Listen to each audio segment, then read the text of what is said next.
बाबा, हं? आज येताना बासुंदी घेऊन या ना. अगं, कालच आपण आईचा वाढदिवस होता म्हणून आणली होती ना. ऐकलं? हं.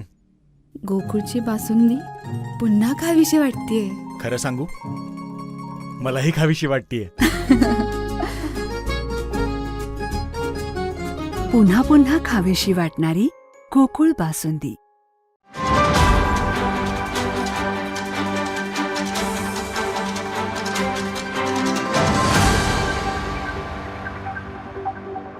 रात्र वैऱ्याची झोप उडाली उमेदवाराची. विधानसभेच्या निवडणुकीतील प्रचाराच्या तोफा नुकत्याच थंडावल्या आणि राजकीय जोडण्यांना वेग आला.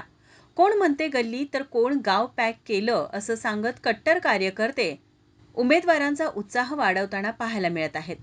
जाहीर प्रचाराची सांगता झाल्यानंतर छुप्या प्रचाराला गती आली आहे.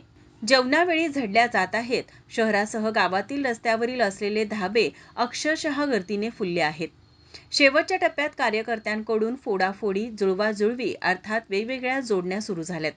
याच महत्त्वपूर्ण जोडण्या उमेदवाराला विजयाच्या दिशेकडे नेतात. याचा अनेक निवडणुकांमध्ये उमेदवारांसह कार्यकर्त्यांनी अनुभव घेतलाय. रात्र वैऱ्याची आहे. क्षणाचाही विलंब न करता प्रत्येक जण दक्ष राहून आपल्या उमेदवाराला निवडून येण्यासाठी जे काय करायचं ते करत आहेत. छुप्या प्रचारातून मतदार राजाची प्रत्येक मागणी पूर्ण केली जात आहे. बाहेरील गावावरून मतदान आणण्यासाठी खास विशेष गाड्यांची सोय करण्यात आली असून त्यासाठी उमेदवारांकडून विशेष टीम तैनात करण्यात आली आहे. मतदार राजाची नाश्ता जेवणापासून ते मतदान केंद्रापर्यंत त्याला नेण्यापर्यंतची त्याची सोय केली आहे. नमस्कार, चमत्कार आणि मतदार राजा आणि त्यांची बडदास्त ही मतदानाच्या दिवसापर्यंत राहणार आहे. एकंदर मतदार राजा आता तरी शहाणा हो अशी म्हणण्याची वेळ पुन्हा येऊ नये. माझा महाराष्ट्र न्यूज, कोल्हापूर.